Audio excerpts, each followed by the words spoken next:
System tag is a mutual pleasure. And both the husband and the wife are entitled to that.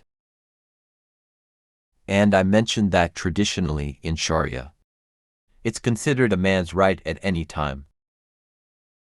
And the reasons for that have to do with men being more prone to being overcome by their appetite.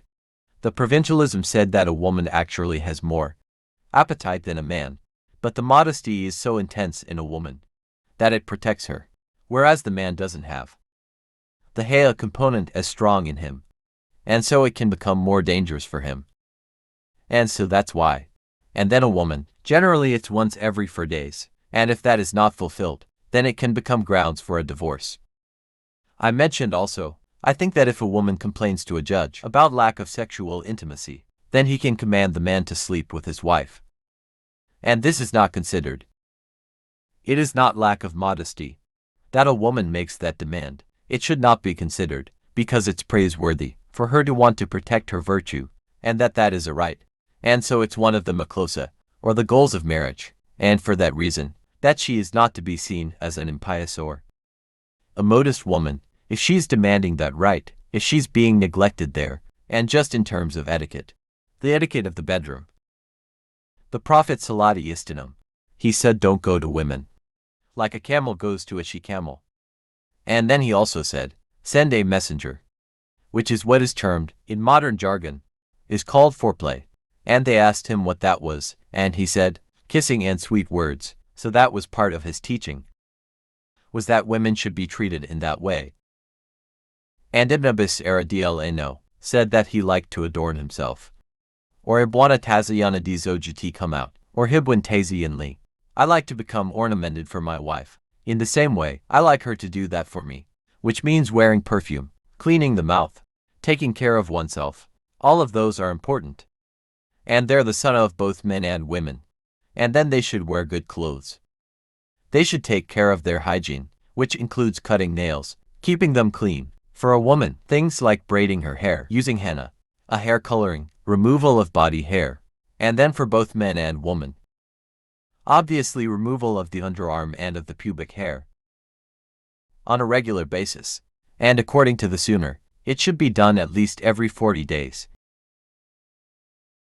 People are different on that, but it's a sunnah. And it's a neglected sunnah by some people. But most of them should do that. And then disrobing. It's actually encouraged to disrobe. And you know, there's some other traditions where they're actually in the Orthodox tradition and some other religions. The woman's, supposed to be a sheet and with a hole in it. And things like that. And I mean Muslims don't have any of that. That's another religion, so there's nothing wrong with that. And then I shouted in on, who said that the Prophet Salah is to them, Kenya Mosalasani, he used to suck my tongue. And that's related in a sound hadith. And actually in traditional Chinese medicine, it's considered an actually helpful thing to do. For the two partners to actually, there's an exchange of fluid. And it's considered to be a beneficial thing. And then it's encouraged before that act that they pray to Rak and seek refuge from Shaitan along with Jen Nibis Shaitan. Keep us away from Shaitan, and keep Shaitan away from what you have provided for us. And then no harm will come to any offspring, if it happens to occur. And then, also especially for newlyweds, a man has to be sensitive to a wife's natural modesty and shyness, and take time. Because usually these are new things. And I think one of the problems with the modern age is, because of films, people have seen things that, in normal societies, healthy societies, none of those would be issues, whereas in modern society, people have already seen more than they should. And I mean one of the things that, my 10-year-old was at a library, and he came up to me, and he said that there was some little girl over there. That was really bothering him. She kept staring at him. He didn't understand it at all. He was just kind of and the thing about it is that traditionally, little girls didn't do things like that until they got into puberty and older. And even then, most girls would be too shy and modest. Whereas now, The whole culture is teaching them to be a modist, to do things like that. So these are really bad signs for a culture, or a society. Then in time, in terms of pleasure, the entire body of both the male and the female is permissible to drive pleasure from, and give pleasure to, with the exception of the rectal area. It's the provisolized and prohibited anal intercourse and. So that's something that. And he actually said some strong things about that.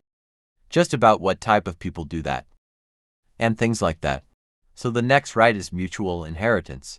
So shared rise to the right of inheritance between the spouses, based on Quranic portions. Allah says, and you will inherit half of your wife's share if she leave no child. If they leave a child, then to you the fourth of that which they leave.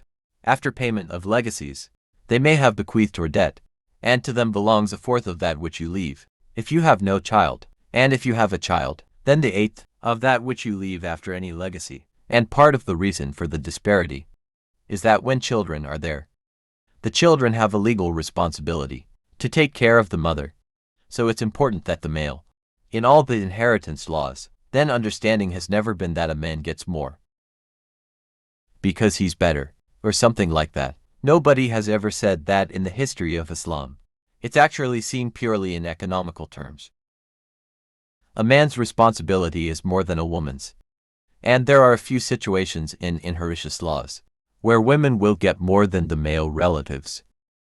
But generally, the male will get more, and the point is always understood to be that the obligations are greater upon the man to other people, whereas a woman, her wealth is discretionary.